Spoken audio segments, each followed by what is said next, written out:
Even though the AIG shareholders are getting creamed, you think the market overall will breathe a sigh of relief? Absolutely. The issue here is the financial system and the cascade of claims and bankruptcies that could result if AIG were forced under. The issue is not whether AIG shareholders make a little money or lose a little money at this point. All right. And the fact that the government is going to dilute them out, as I say, does away with the whole moral hazard issue. All right, good stuff. Don Luskin, Chief Strategist for Trend Macro. You heard what Stefan had to say. You heard what our ace reporters had to say. What do you make of this? I'm very, very concerned about this. This is not the right way to handle this.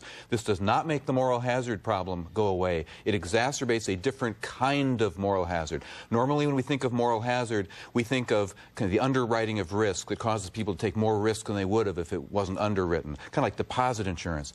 This new kind of moral hazard that was launched with the Bear Stearns rescue, where $30 billion from the Fed facilitated a predatory acquisition of one bank by another, and then Freddie and Fannie a week ago, where the government pulled off its own predatory acquisition of a company in the trouble.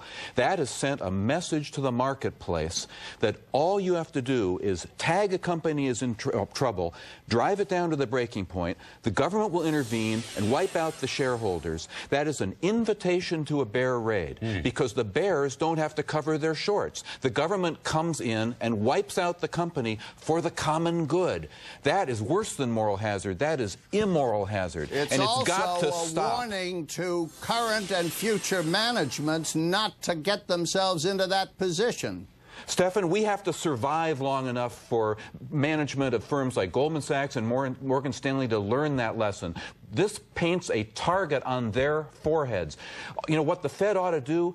The Fed was born to create bridge loans to help cash-strapped but viable companies. That's what AIG is, a cash-strapped but viable company. There is no reason to wipe out shareholders, to wipe out that company just because they need a little bridge loan. The Fed needs to do this. If they must take warrants, let those warrants be returned to AIG if they can sell assets quickly. Let me get Dougie Katz. You emailed me last night saying that, look, the AIG thing is a global problem. The derivatives and other contracts, third parties, and so forth are all interconnected around the world. Therefore, going down bankruptcy is almost an unimaginable event. You still hold that view? Oh, absolutely. You just don't have to expropriate shareholders in order to keep that unimaginable event from happening. A client, a hedge fund manager, told me a great story today. He said a client called and said, "How are things going?" And the hedge fund manager says, "I've got good news, bad news, and worse news.